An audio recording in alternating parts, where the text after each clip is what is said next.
methane, of course, is a more powerful heating gas than carbon dioxide, but it's also short-lived. And that presents an opportunity. If we can cut methane big time, we may be able to roll back some of the warming that climate has already experienced. And this might buy us a little bit more time to get the full decarbonization into a higher speed. Cutting methane will take huge amounts of international cooperation, but it wouldn't be unprecedented. In 1987, the world united behind the Montreal Protocol to phase out chemicals that were destroying the ozone layer. And it was a great success. 99% of ozone-depleting substances have been eliminated, and the ozone layer is now healing. So would it be a good idea to have a similar protocol for methane? It's an idea that we don't have time with others are floating at this COP, and we'll see whether it flies or not. With us in the studio today to talk about the topic of regulation are three marvelous guests. We have with us Dr. Nkiruka Maduekwe. Okay, thank you very much. We were struggling with that name a little bit. And she's Director General and Chief Executive Officer of the National Council on Climate Change in Nigeria. We have Tibor Stelbaczky, Principal Advisor on Energy Diplomacy at EEAS, and you might have to clear up what that is in a second. And Martina Otto is Head of the Secretariat at the Climate and Clean Air Coalition, the United Nations Environment Programme.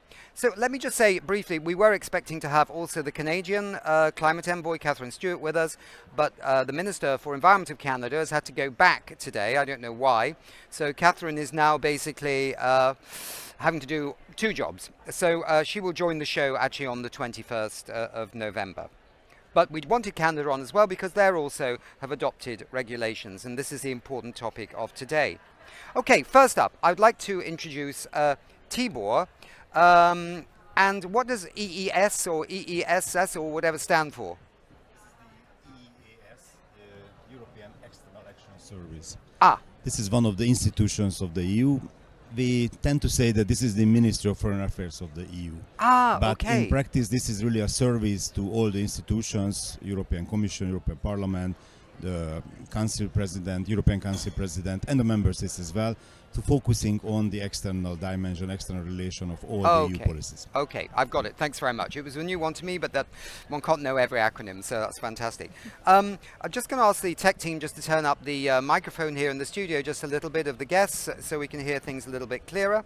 But Tibor, let's now dig into the topic of regulation. The European Union has agreed regulations on methane in May this year.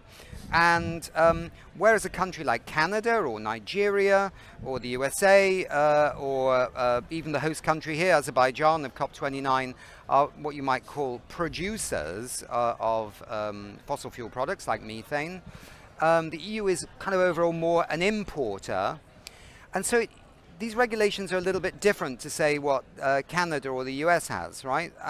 Tell us what's special about these new regulations.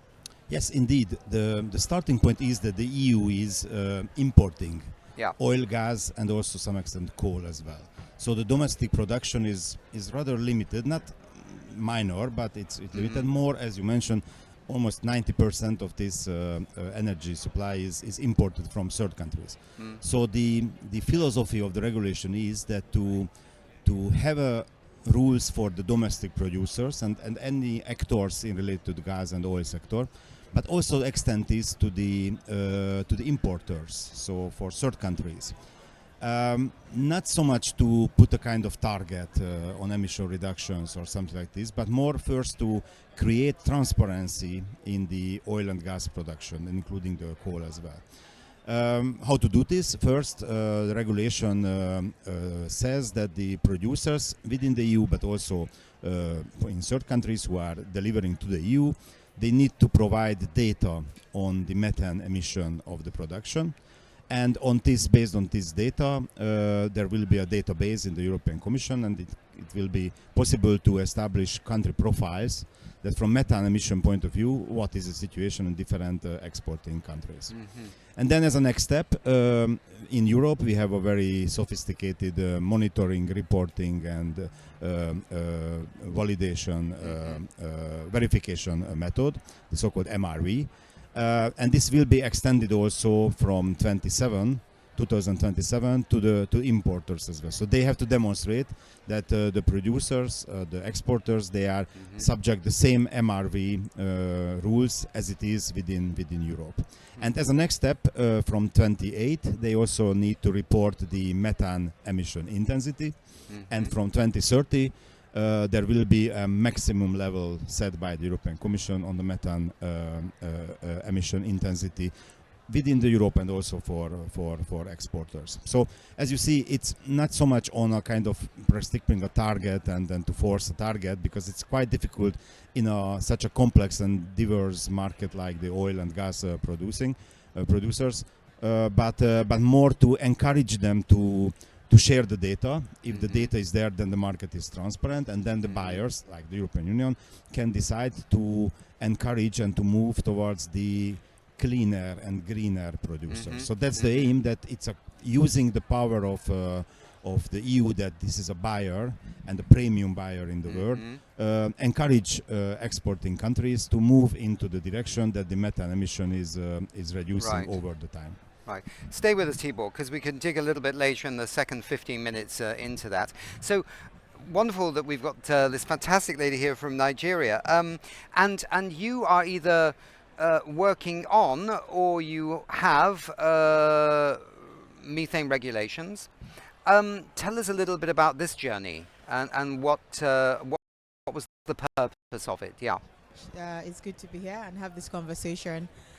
So Nigeria started this journey in 2016, where we signed up to the World Bank net zero on methane, basically. And so going forward to that, very closely back to back, from 2021, 22 and 23, what we've been able to develop is guidelines for the midstream and downstream petroleum sector that tells operators where to reduce methane emissions along the supply chain. As you are aware, we're oil and gas country. Fossil fuel basically is one of our main exports, means of income. But for us, we've come to understand that if we are going to reduce carbon emissions, we have to be able to reduce carbon emissions, methane emissions from the oil and gas sector. And so that's why that guideline is there. We also have a regulation as well for the upstream petroleum operators as well. And then very important, as at 2023, we have we amended the regulation on gas flaring and venting. We added methane, because that is very important for us as well as a country to say that we have to be able to regulate methane at source. So we're not just going to penalize you for gas venting or gas flaring, but also methane emissions. And so that's what we've done in 2023.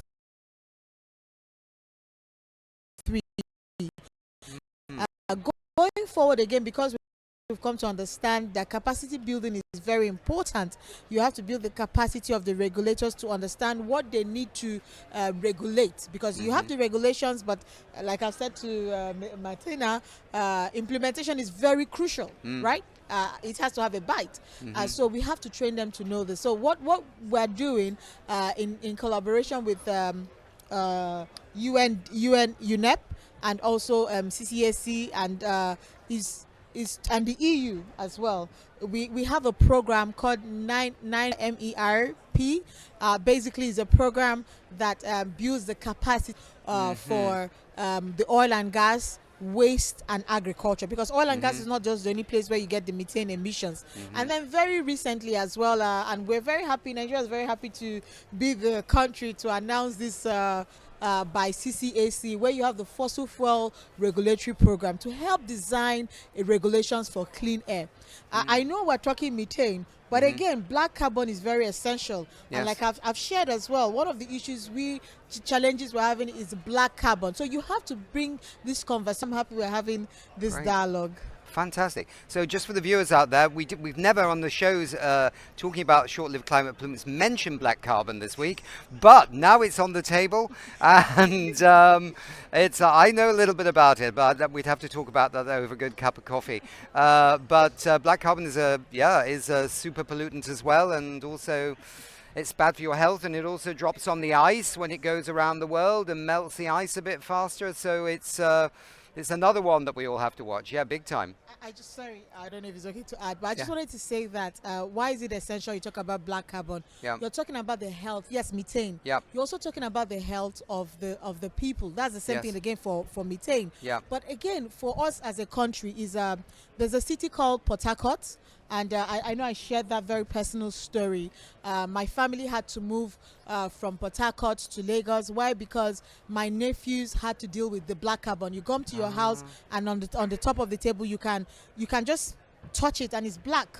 Wow. So these are real life issues we're dealing with as people, and you end up with people being very sick, children as well. We're talking about the vulnerables, women, elderly, and of course persons living with disabilities. So that's why this conversation is very essential. So probably better to capture the carbon and use it as a fuel than flare it, actually, ideally.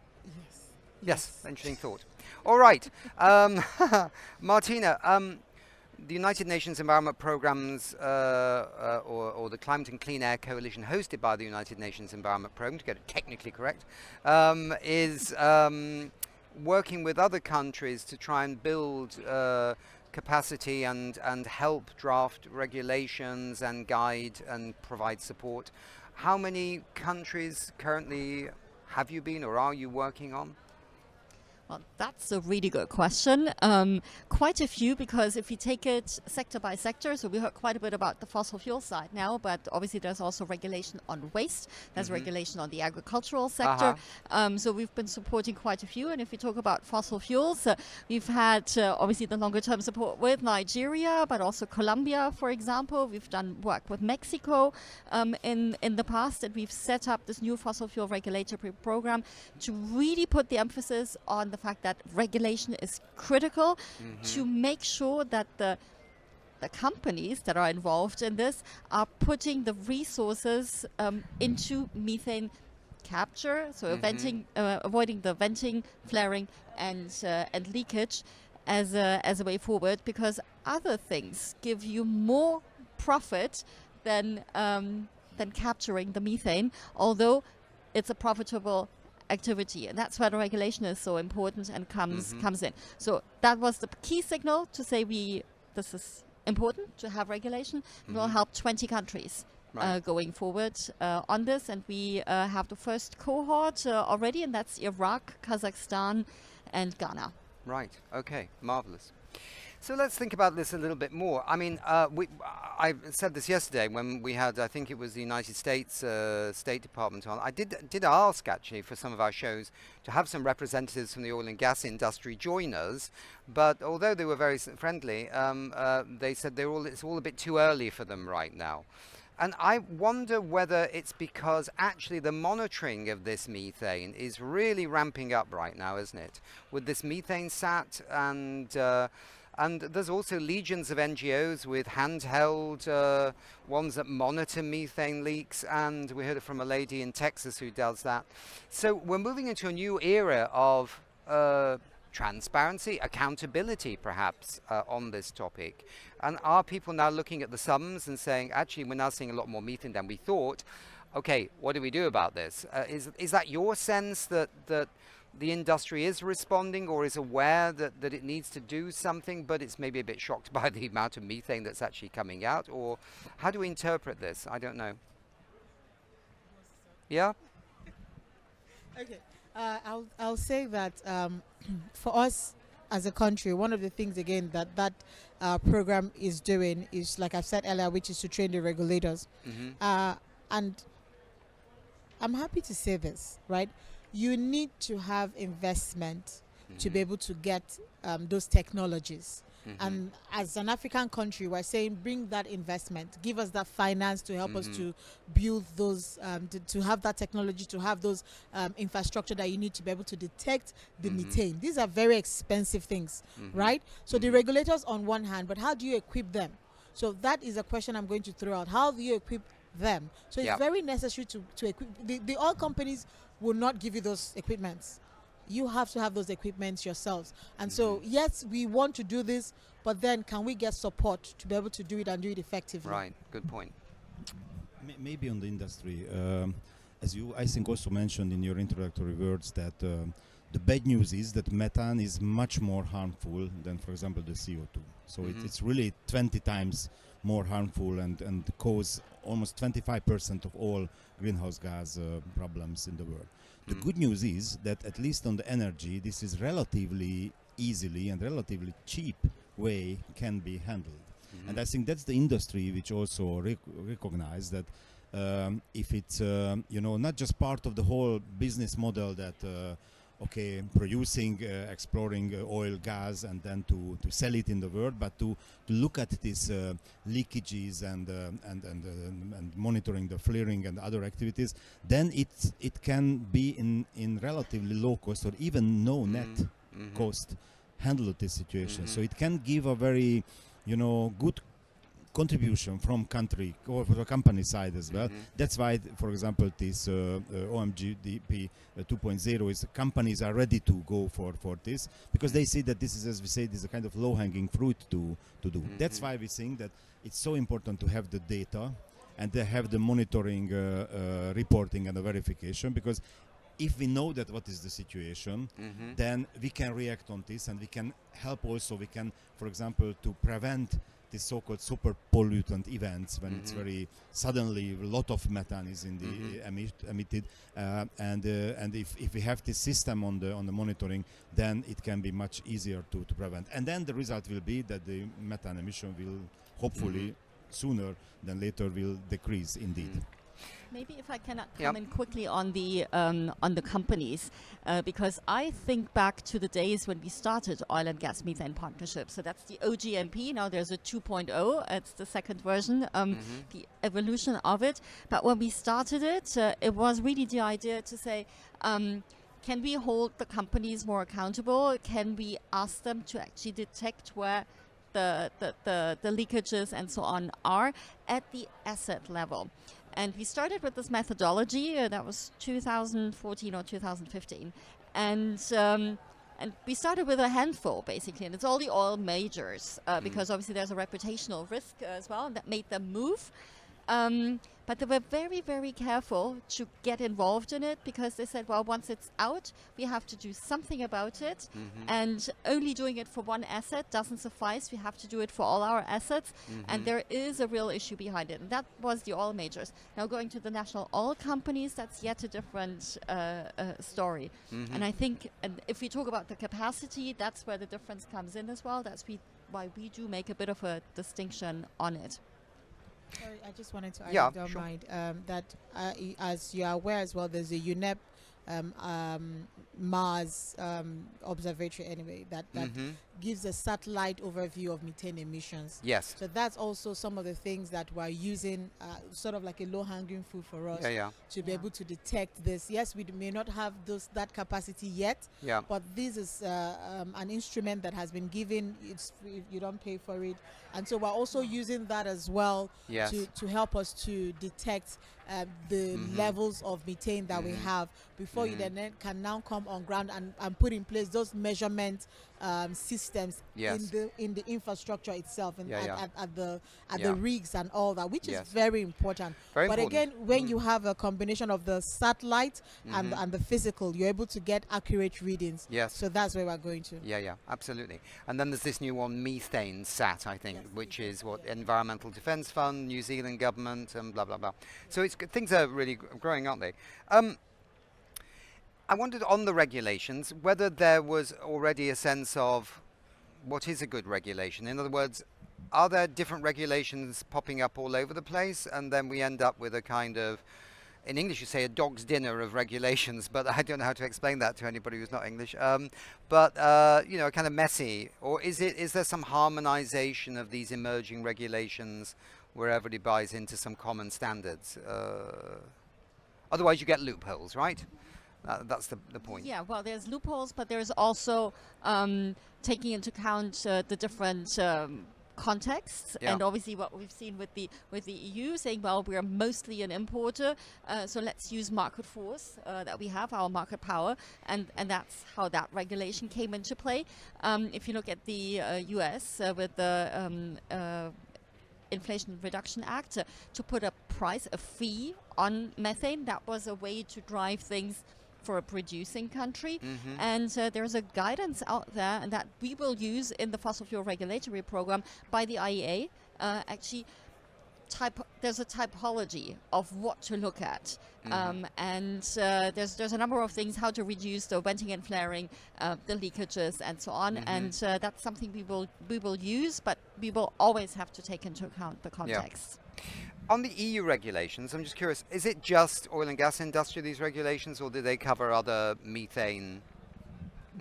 It's energy, so oil, gas, and coal. Okay. So these are the three. Ah, but interesting. Also, cool. And coal as well. Yeah. All right. And everything which is, related to this. So also the storage facilities, also the grid, the transmission system, the pipelines and others. So everything also in the, not just the production, but also which relates to the energy, the fossil fuels. So Tibor, it's interesting on the coal, and we have a coal show tomorrow actually with some experts on coal methane, and some of the amounts of methane coming out of coal mines, even in Europe, are simply eye-watering. I saw the numbers for Canada, which, if I get them right, the methane coming out of coal mines in Canada almost dwarfs the greenhouse gas emissions from cars and buildings, and but I understand that also the reporting of coal methane has not necessarily been at its most ambitious, if I can say, from nation states to the UNFCCC. But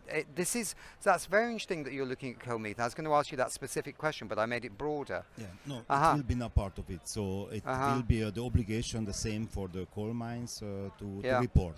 This methane emission. In Australia now they have this carbon price that all the coal mines are going to have to pay penalties of $35 a tonne if they don't reduce their methane, which seems to now bringing in the industry that gets rid of the leaks of methane, or actually they're intentional, aren't they, because they have to vent their coal mines to avoid explosions. You can't actually collect the methane, I don't think. But sorry. But Nick, if I could comment on the question, the broadening it out. On fossil fuels, we have to have the strong regulation because it's really otherwise how is the sector to move? But for the waste sector and for the agricultural sector, things are a little more tricky, and we're starting to see more coming online. And in a few days, on Tuesday, actually, there will be the declaration that is chaperoned by the COP presidency this year on organic waste, reducing organic waste.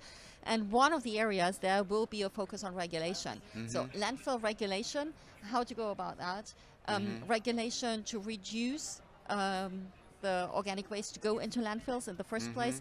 How do we take, for example, an issue like food waste with regulation on best before days and so on. So there's a whole universe out there how we can move the needle on the waste sector with an interaction to the agricultural sector, which obviously is more sensitive. But the key is a little bit what you alluded to, Tibor, and I know you're fully aware of as well, which is there has to come some moment that when you've got the best regulations in the world and encouraging the oil and gas industry, because some people have been trying to encourage the oil and gas industry well before Paris on CO2, for example, that there has to come a point where we say, well, no, I'm sorry, you're not playing the game, right? For the last 12 months, the satellites say your oil operations are bursting with methane and nothing seems to have changed, right? So there has to be the carrot, but there must be a stick somewhere on the horizon, on the radar. What do you think?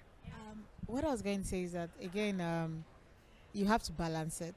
there has to be a bit of balance, and that's where the carbon market comes in as well. I believe so, because where you get them to, you have for us as a country, we have the regulations, like I've said to you, and we're saying to them, we are going to hold you accountable, even down to the operations, even down straight from your exploration, straight to the downstream and all that. We've been able to articulate it very clearly and to say to them. But in addition to that, I see opportunity for the carbon market in these conversations, so that you are not very, in as much as you want that change, but it's also possible to be able to take them and make that change happen, right? And I cannot oversay this, which is the fact that you have to be able to equip the regulators. It's so much as having the law, but the people who are going to implement that law, they need to know what it is about, and they need to have the capacity to be able to implement it. That, for me, is where the gap is. Yeah. It's not whether you have a strong law or a soft law. It is who is going to implement this law. Do they have the capacity to implement it? Yep. Do they have the tools to Yep. implement it? Yep. For me, that is where the focus should be. You can have a speed limit on a road that everybody's breaking, and then it doesn't matter if there are no policemen to stop them and give them a ticket, right? So, enforcement. It has to be someone's job. Tibor, what do you think? Yes. Also in the methane regulation, there are sanctions, so penalty. If producers is not fulfilling the obligations, then the national authority can put a penalty on these producers. But the aim is not to arrive at that point. As you see from these deadlines, what I mentioned, 25, 27, 28, 30, 30, is really to encourage the market and the producers to be prepared. And if they have this MRV system, if they have this leakage detection and repair solutions, then it will move toward the industry the cleaner and the greener way. And then as a market, European market, as a premium market, will give a premium for this. So it will be an interest of these companies to do the greening and the cleaning. I think we're going to have to leave it there. We're right up on the mark. We're 2 seconds over, but we did pretty good. Thank you very much. It was a very interesting conversation. Thank you so much for coming here from Nigeria, from the European Union as well, and Martina, of course. There's a whole universe of this story out there, but I think it was a good glimpse into the regulation and the challenges, of course, but also the opportunities here. Thank you so much. Thank you. Thank you.